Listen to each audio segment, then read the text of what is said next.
안녕하십니까. 목회 관점으로 본 요한계시록 이윤식 목사입니다. 이번 시간에는 요한계시록 2장 17절 버가모 교회에 보내는 편지 함께 하시겠습니다. 이기는 자들에게 주시는 약속이죠. 감추었던 만나를 주고 또 흰돌을 줄 것이다. 귀 있는 자는 성령이 교회들에게 하시는 말씀을 들을지어다. 이기는 그에게는 내가 감추었던 만나를 주고 또 흰돌을 줄 터인데 그 돌 위에 새 이름을 기록한 것이 있나니 받는 자밖에는 그 이름을 알 사람이 없느니라. 여기는 이제 카리스 종합주석의 그 직역을 한 번역문입니다. 귀를 가진 자는 영이 교회들에게 말씀하시는 것을 들으라. 이기는 자에게는 내가 그에게 감추어져 온 만나를 줄 것이다. 그리고 내가 그에게 흰 조약돌을 줄 것이다. 그리고 취한 자를 제외하고는 돌 위에 기록되어 온 새 이름을 아무도 알아오지 못했다. Ho econ us accusato titor punima legatais ecclesias to nikontidos autitur manna tu kekorimenu kaidos aut puseton luken kai epite pusepon onoma kainon gegremenon udeis oiden eime ho 람바논. 에베소 교회처럼 버가모 교회도 이기기 위해서는 귀 있는 것과 자기들 자신의 죄에 관한 성령이 하시는 말씀을 듣는 것이 필요합니다. 할렐루야. 성령이 말하는 것을 하시는 말씀을 듣는 것이 필요합니다.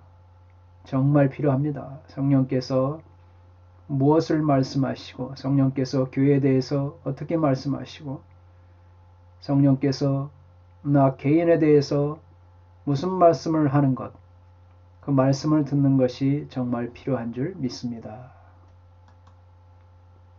만약 교회가 이 말씀을 경청하고, 그렇죠? 경청하고,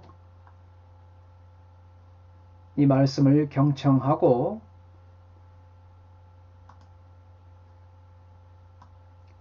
또 회개하며 거짓 선생들과 그들을 따르는 자들을 저지해야 합니다. 그렇게 하는 자가 이기는 자가 되는 것입니다.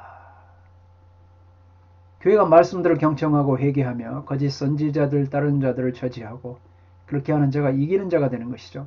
그러니까 당시에 초대교회 상황, 또 당시 이 버가모 교회에 처한 상황, 우리는 그 상황을 직시해야 되죠.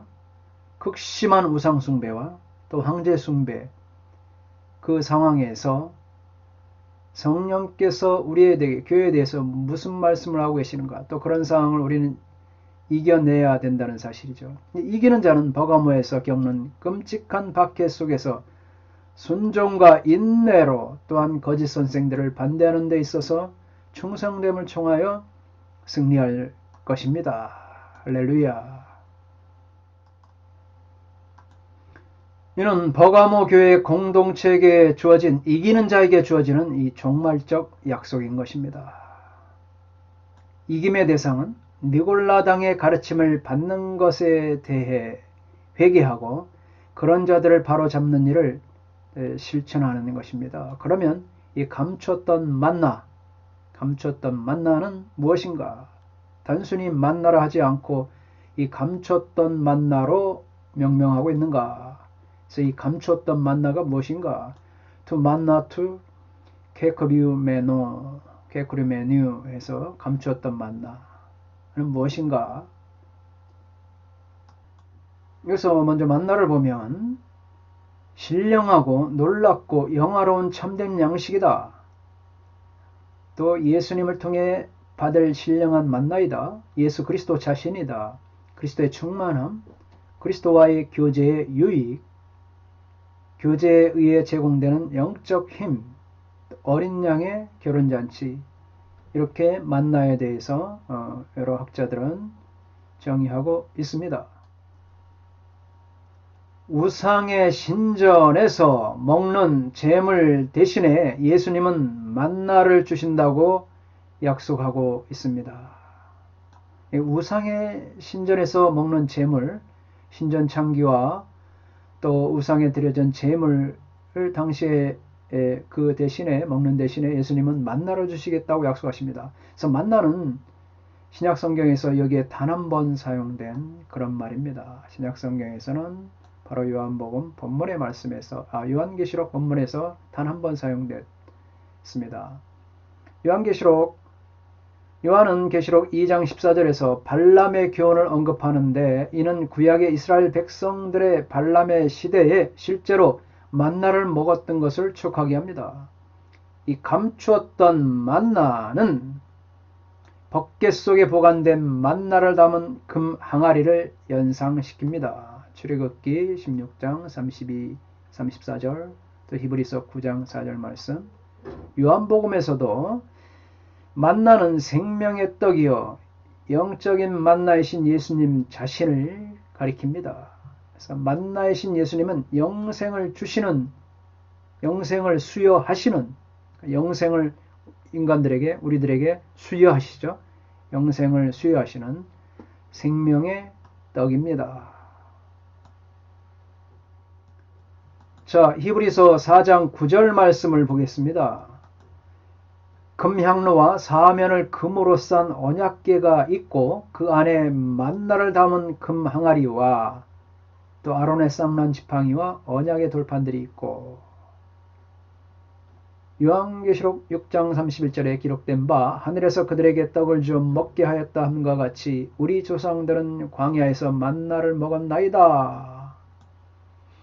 그랬을 때 예수께서 나는 생명의 떡이니 내게 오는 자는 결코 줄이지 아니할 터요 나를 믿는 자는 영원히 목마르지 아니하리라. 할렐루야. 이 사마리아 수가성 여인과의 대화에서 자신의 조상들은 광야에서 만나를 먹었지 않느냐 했을 때 그 참으로 진리의 말씀을 말씀하고 있죠. 나는 생명의 떡이다. 생명의 빵이다. 내게 오는 자는 결코 줄이지 아니할 터요 나를 믿는 자는, 예수 그리스도를 믿는 자는 영원히 목마르지 아니할 줄 믿습니다. 그러자 그 여인이 자신이 물을 길러온 목적, 그 물덩이를 내던지고 마을 사람들에게서 내가 메시아를 만났다 증거했습니다. 할렐루야. 예수님을 만나면, 생명의 떡이신 예수 그리스도를 만나면 줄이지 않습니다. 또 예수님을 믿으면 영원히 목마르지 않습니다.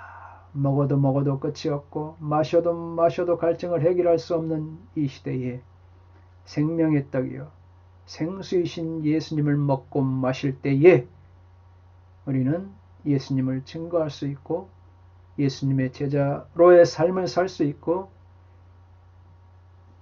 예수님의 참다운 자녀로, 주님의 자녀로 이 땅을 당당히 살아갈 수가 있습니다. 할렐루야, 할렐루야.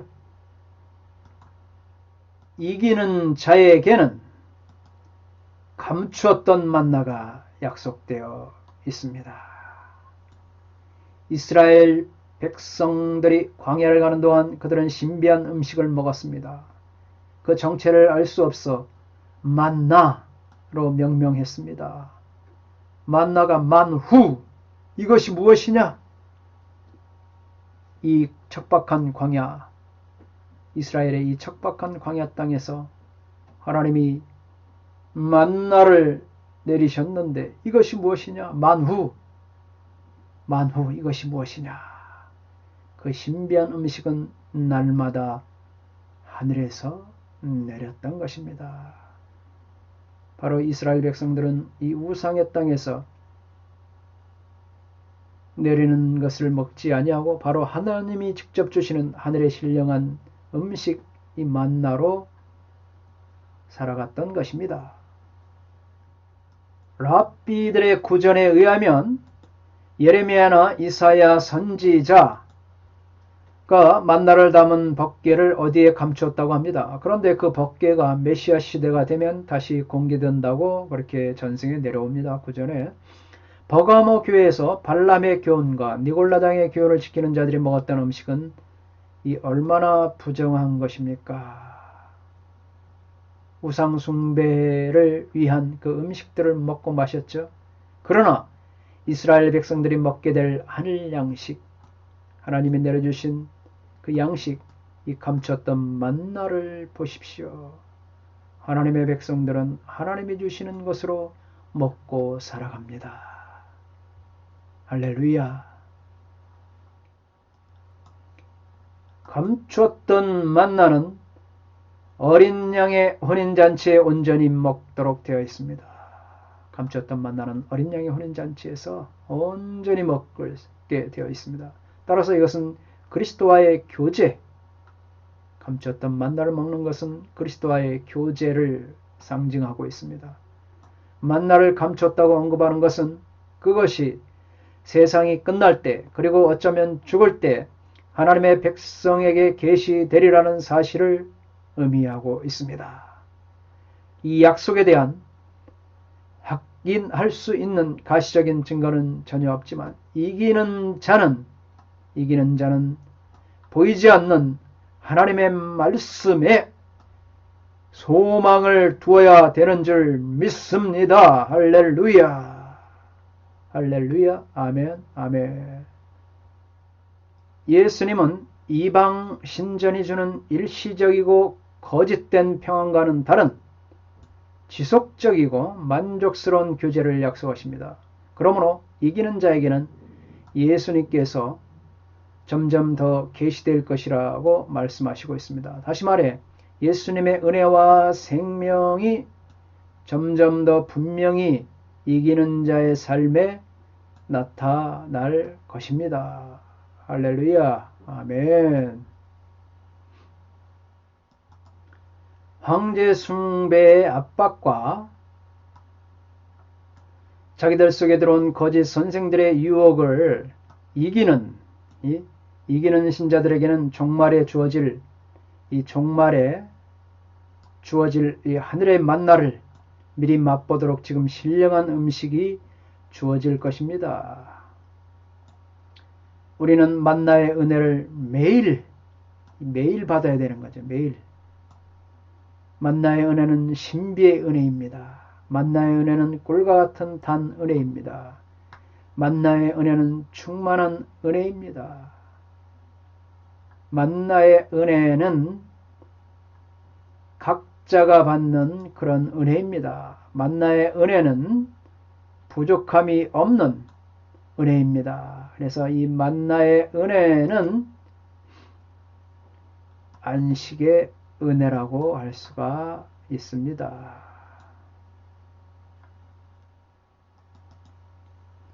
이기는 자에게는 흰돌이 주어질 터인데 흰돌은 성결한 신자다. 승리자에게 주시는 상급이다. 승리의 표시이다. 깨끗해진 상태에서 영원토록 사는 존재이다. 이기는 자에게 주는 빛나는 다이아몬드, 공적인 축제에 참석할 수 있는 티켓이다. 그러면 이 흰돌은 무엇을 의미하고 있습니까? 헤르머의 7가지 주장을 보면 첫째로 구약적 의미로 광야에서 만나와 함께 있는 보석이나 대제사장의 가슴에 있는 보석들을 말한다. 두 번째 주장은 고대 재판에서 심판관들이 심판을 위해 던졌던 흰돌과 검은돌, 그래서 검은돌은 유죄를, 흰돌은 무죄를 가리키고 있습니다. 그래서 이 두 번째 이 설이 좀 유력하죠. 검은돌은 유죄를, 또 흰돌은 무죄를, 이렇게 무죄를 상징한다. 이렇게 말하고 있습니다. 세 번째는 뭐냐? 세 번째는 이 축제 때 입장을 위한 이 티켓용 돌이다. 그래서 세 번째가 가장 흰돌에 대해서 의미에 대해서 가장 알맞은 해석이고, 그 다음에 두 번째도 이 고대 재판에서 검은 돌은 유죄, 흰 돌은 무죄, 이것도 상당히 알맞는 해석이라고 할 수가 있습니다. 그러니까 세 번째하고 두 번째가 알맞는 해석이죠. 네 번째, 악으로부터 보호받고 행운을 가져다 오는 것으로 비밀스러운 이름을 새겨진 부적돌이다. 다섯 번째는 검투사에게 자유의 표시로 주어진 돌, 경기 때 이긴 자에게 흰 돌이 주어졌다.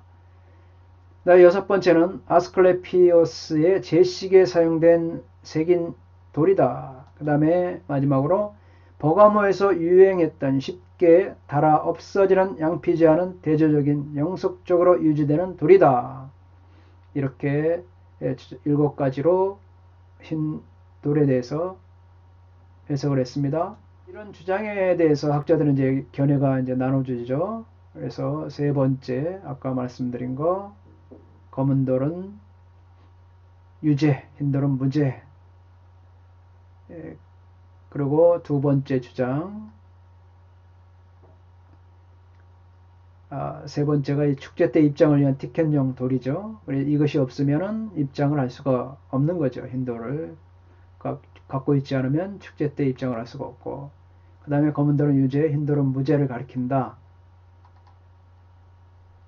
이것이 바로 그 다음에 네 번째, 다섯 번째. 네 번째를 보면 악으로부터 보호하고 행운을 가져오는 것으로 비밀스러운 이름이 새겨진 부적돌이다. 흰돌이 이런 뜻이다. 그 다음에 다섯 번째 보면 검투사에게 자유의 표시로 주어진 돌.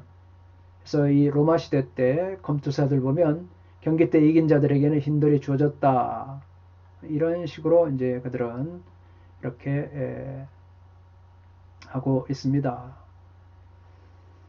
만나와 흰돌을 모두 종말에 있을 메시아의 잔치죠. 아까 종말에 있을 메시아의 잔치와 관련된 종말론적 상징입니다. 또한 하나님의 현재 신자에게 주시는, 현재 성도들에게 주시는 신령한 음식과 새 이름에 대해 가르침과 관련된 또 상징이기도 합니다. 메시아와 관련된 잔치와의 종말론적 상징이지만 하나님이 지금 현재 그 당시뿐만 아니라 오늘날 우리 성도들에게도 적용할 수가 있겠죠. 주시는 이 신령한 음식, 하늘의 만나, 생명의 떡, 또 새 이름에 대한, 예수님 믿는 사람 새로운 이름을 갖게 된다는 것이죠. 새 이름에 대한 가르침과 관련된 상징이기도 하다는 것입니다. 그렇다면 우리는 재림 때, 이 재림 때 신랑의 혼인잔치에 흰돌을 받기 위해서 세상으로부터 오는 각종의 유혹들과 시련과 시험에서 승리하고 이긴 자들이 되어야 될 줄 믿습니다. 할렐루야. 아멘입니까?